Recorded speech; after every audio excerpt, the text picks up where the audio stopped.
Good morning students. कल के lecture में हमने केंद्र राज्य प्रशासनिक संबंधों को समझने का प्रयास किया था। आज का हमारा टॉपिक है राज्यपाल यानी गवर्नर। आज के लेक्चर में हम राज्यपाल की नियुक्ति किस तरह से होती है, राज्यपाल की शक्तियाँ क्या हैं, राज्यपाल के कार्य क्या हैं, राज्यपाल पद के लिए क्या योग्यता होनी चाहिए आदि को समझने का प्रयास करेंगे। भारत के संविधान जो है उसमें राज्य में सरकार की उसी तरह परिकल्पना की गई है जैसे केंद्र के लिए, और इसीलिए इसे संसदीय व्यवस्था कहते हैं। संविधान के छठे भाग में राज्य में सरकार के बारे में बताया गया है, और संविधान का जो छठा भाग है उसका जो अनुच्छेद 153 से 167 यानी 153 टू 167 तक राज्य कार्यपालिका के बारे में बताया गया है। राज्य कार्यपालिका जो है उसमें कौन कौन शामिल होता है? राज्यपाल, मुख्यमंत्री, मंत्रिपरिषद और राज्य के महाधिवक्ता यानी एडवोकेट जनरल। इस तरह राज्य में उपराज्यपाल का कोई कार्यालय नहीं होता, जैसा कि केंद्र में उपराष्ट्रपति होते हैं। राज्यपाल जो है राज्य का कार्यकारी या संवैधानिक प्रमुख है, और राज्यपाल केंद्र सरकार के प्रतिनिधि के रूप में भी कार्य करता है। इस तरह से जो राज्यपाल जो है वो दोहरी भूमिका का निर्वाह करता है।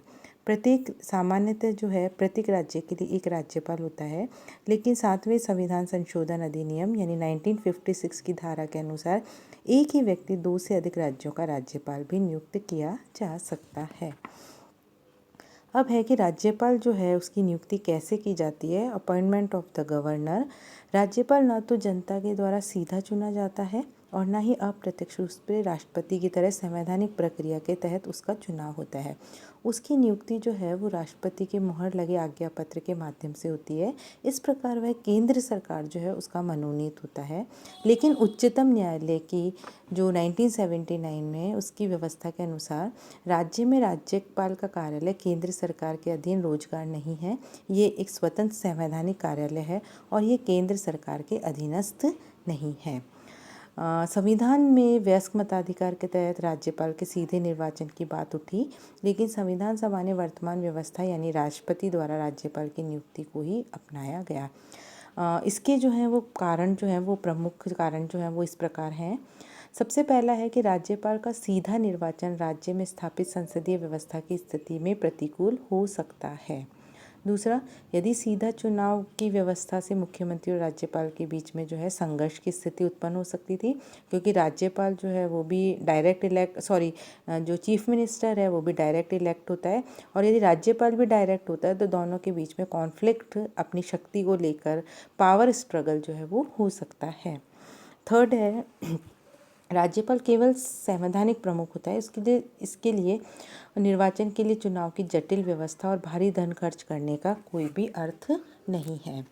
चौथा जो राज्यपाल की सीधी नियुक्ति नहीं होने का कारण है कि राज्यपाल का चुनाव पूरी तरह व्यक्तिगत मामला है, इसलिए इस चुनाव में भारी संख्या में मतदाताओं को शामिल करना जो है वो राष्ट्र के हित में नहीं था। एक निर्वाचित राज्यपाल स्वाभाविक रूप से किसी दल से जुड़ा हुआ होगा और वह निष्पक्ष और निस्वार्थ मुखिया जो है वो नहीं बन पाएगा।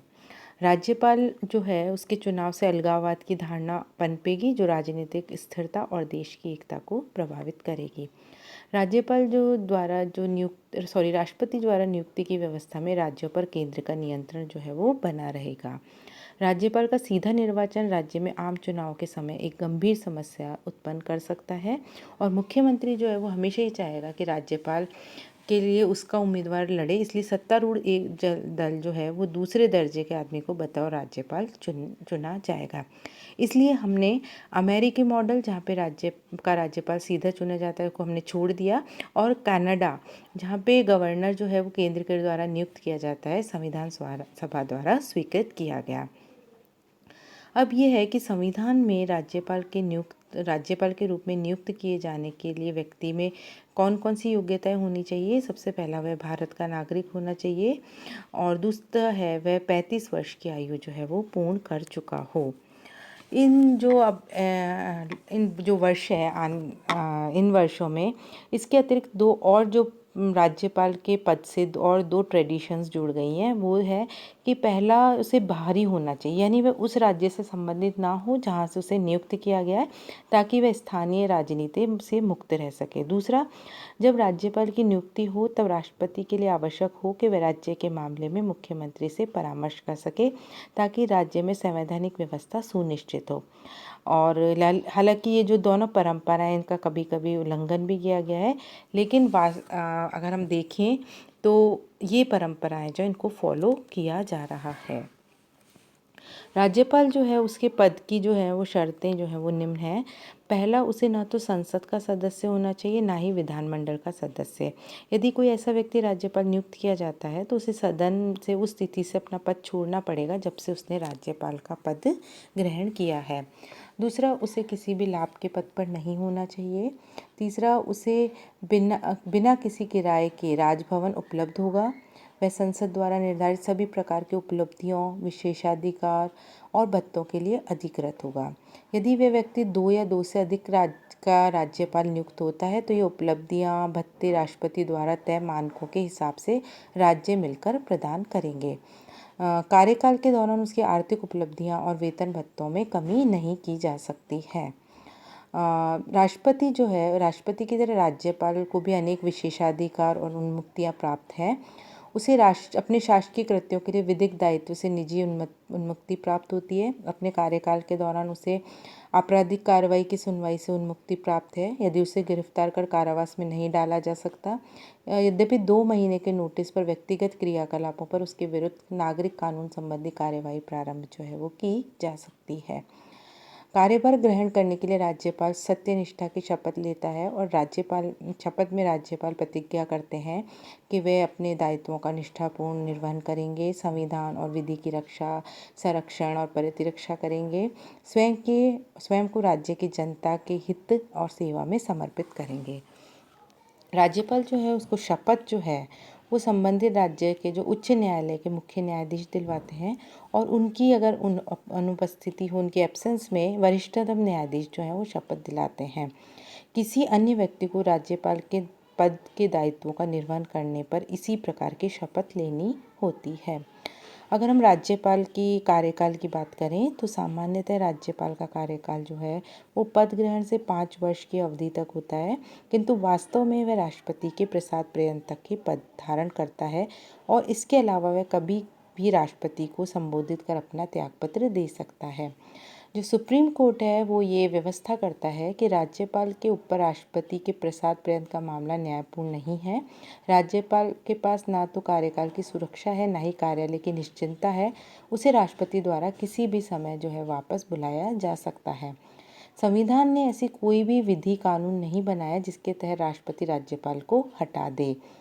राष्ट्रपति जो है एक राज्यपाल को उसके बचे हुए कार्यकाल के लिए दूसरे राज्य में स्थानांतरित कर सकते हैं, और इसी तरह एक राज्यपाल जिसका कार्यकाल पूरा हो चुका है उसको भी अन्य राज्य में या उसी राज्य में दोबारा नियुक्त भी कर सकते हैं। एक राज्यपाल जो है वो 5 वर्ष अपना कार्यकाल के बाद तब तक अपने पद पर बना रहता है जब तक कि उसका उत्तराधिकारी कार्य ग्रहण ना कर ले। इसके पीछे जो लॉजिक है वो ये है कि राज्य में अनिवार्य रूप से एक राज्यपाल गवर्नर होना ही चाहिए, ताकि रिक्तता की कोई स्थिति पैदा ना हो पाए। राष्ट्रपति को जब ये लगे कि एकदम कोई घटना हो गई है जो संविधान में उल्लेख नहीं है, तो वो राज्यपाल के कार्यों के निर्वहन के लिए उपबंध बना सकते हैं। वर्तमान राज्यपाल, जिसे वर्तमान राज्यपाल का निधन, ऐसी परिस्थिति में राज्य के उच्च न्यायालय के मुख्य न्यायाधीश को अस्थायी तौर से राज्यपाल का कार्यभार सौंपा जा सकता है। अब हम देखें कि राज्यपाल की शक्तियाँ और कार्य क्या हैं, यानी functions and powers of governor. राज्यपाल जो है उसको राष्ट्रपति के अनुरूप कार्यकारी, विधायी, वित्तीय और न्यायिक शक्तियाँ प्राप्त हैं, और राज्यपाल को राष्ट्रपति के समान कूटनीतिक, सैन्य और आपातकालीन शक्तियाँ प्राप्त नहीं होती। राज्यपाल की शक्तियों को और कार्यों को हम निम्न शीर्षकों में समझ सकते हैं। उसके यानी हम राज्यपाल की शक्तियों को जो है निम्न भागों में बांट सकते हैं। पहली है कार्यकारी शक्तियाँ, एग्जीक्यूटिव पावर, विधायी शक्तियाँ, लेजिस्लेटिव पावर, वित्तीय शक्तियाँ, फाइनेंशियल पावर, और न्यायिक शक्तियाँ यानी जुडिशियल पावर। कल के लेक्चर में हम राज्यपाल की इन शक्तियों को समझने का प्रयास करेंगे। Thank you.